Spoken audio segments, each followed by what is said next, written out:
Straight to a Fox News alert. Any minute now, President Trump will speak to U.S. troops at Al Udeid Air Base in Qatar before heading to Abu Dhabi for the third leg of his historic Middle East trip. So the president already striking a massive Boeing deal with Qatar, while Iran says they're ready to sign a nuclear deal. All right, Lucas Tomlinson, just mentioned by Kevin Cork moments ago, is live at the Air Base with the latest. Hey, Lucas.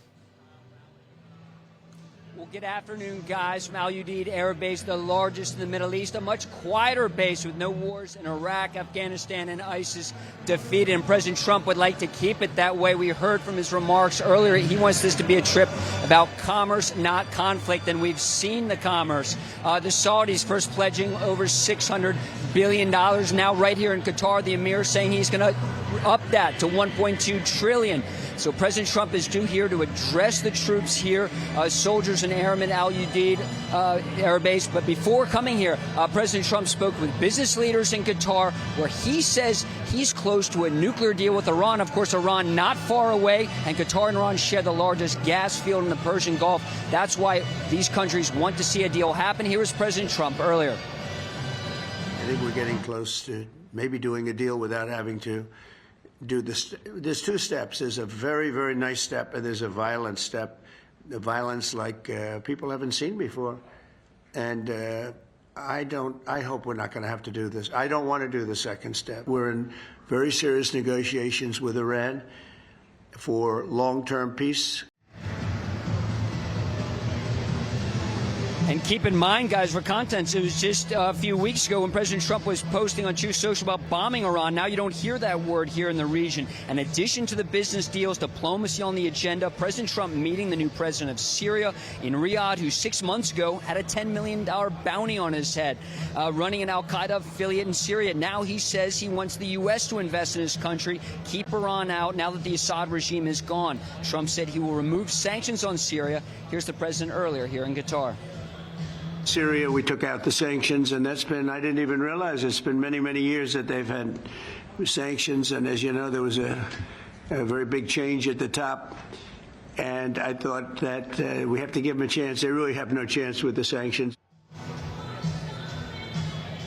Of course, those sanctions went back 4 decades, not just to Assad, but the whole Assad family. And now here's the headline from NBC. Top Iranian official says Tehran would forego highly enriched uranium and nuclear deal with Trump. So that's big news because, of course, President Trump, we heard from Senator Cotton, we've heard from the Trump administration, they do not want to see Iran enriching uranium.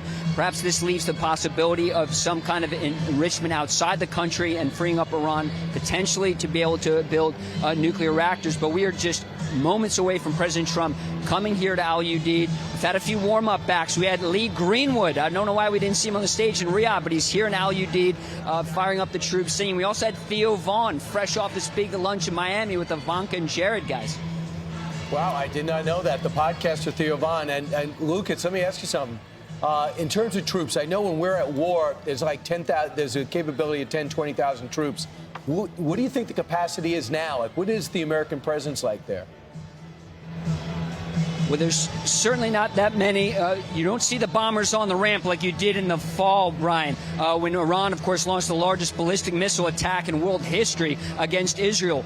In the fall, some B-52 bombers were here. Now it's really just refueling planes, KC-135s, some reconnaissance aircraft. I don't know if you can see behind me. There's a Reaper drone. Of course, we've lost a few of those in the past few months in bombardment against the Houthis, but it's certainly a much more peaceful scene here.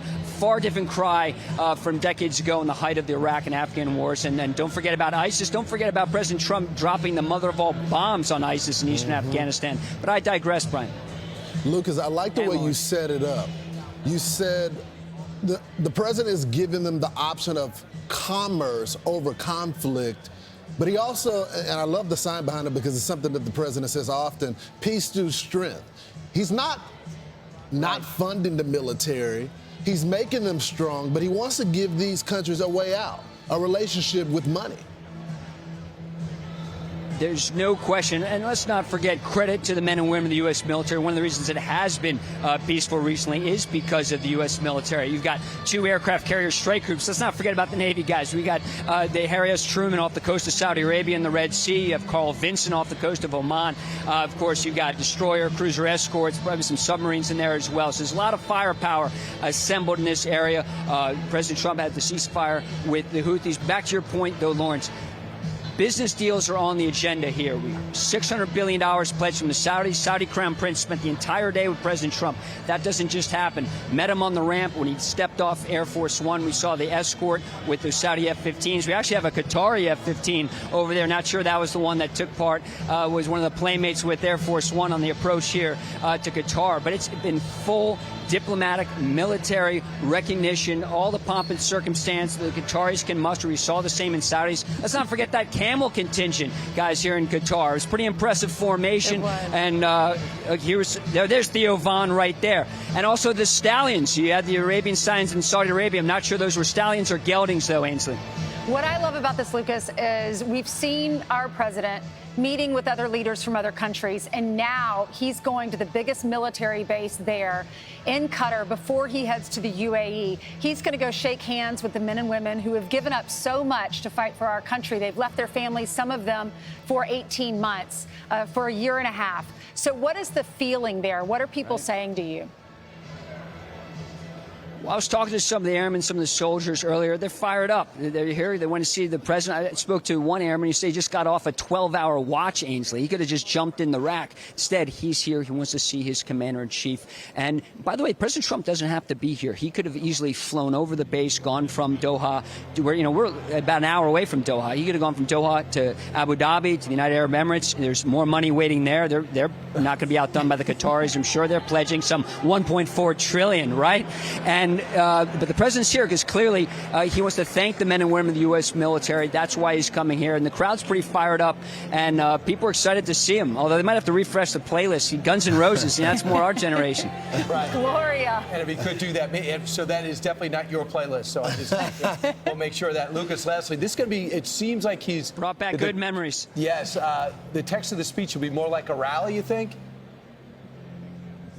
There's no question. Definitely a rally. I think that's why you're hearing this playlist. We've heard a similar play set on different campaign stops. He's also here to thank the troops, here to fire them up. Obviously, this can't be a complete political speech. You have the men and women of the U.S. military here. I think you'll hear a lot of thanks and gratitude for keeping the peace. Because remember the nightmare of the fall. It's easy how we just move on from this stuff. But remember when Iran was firing 180 ballistic missiles not far away into Israel. And, the Arab states rallied, but also the U.S. military. And remember, when people were a little nervous about Iran getting that scrap, they've ordered, there were 73 plane loads of Patriot surface-to-air missiles that were flown in here to help protect the Gulf allies. And also with the deals, it's not just commerce, not just artificial intelligence. We saw many members of the Fortune 500, which again, guys, they didn't have to be here. You can't just tell CEOs of all these companies to show up here in the Middle East. We're a long way from home. And they're here. That says a lot about President Trump. It says a lot about his influence that they flew halfway across the world to be here, but also from the military aspect, they're keeping the peace. They want to keep it that way, guys. All right, and before we let you go, Lucas, what's this song that's playing? Do you know? You recognize it? Yeah, nothing compares Stop the to you. music, Tomlinson. Look at I'm that. failing this rate here. Nothing compares to you. Is that what the song's called? Yes, and that's Sinead O'Connor, and the president loves her music. Right, and I'll tell you what. Brian remembers slow dancing in middle school to this song. Maybe his high school prom. Yes. Right, and we have some This photos far of that. apart from the Little girl. head on the shoulder. Yeah, we have some video of that. Pumping Can we his go to fist that on now? the other side. Lucas at the prom. Thank you. Let's do it. I'm tossing to it. I'm Steve Ducey. I'm Brian Kilmeade. And I'm Ainsley Earhart. And click here to subscribe to the Fox News YouTube page to catch our hottest interviews and most compelling analysis.